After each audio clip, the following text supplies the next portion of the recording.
I want it to look like this.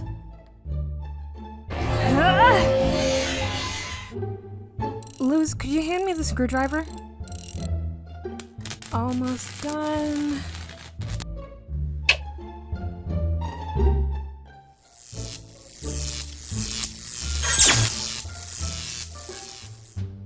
It's alive! In the name of Titan, it's a... Ta-da! Sorry I broke your alarm clock, so I made you a new one. Yeah, that's awesome, Amity. Thanks. It follows you around and it's super loud.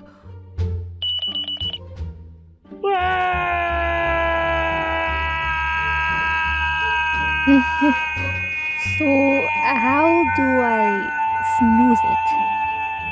By chopping off its head. Huh?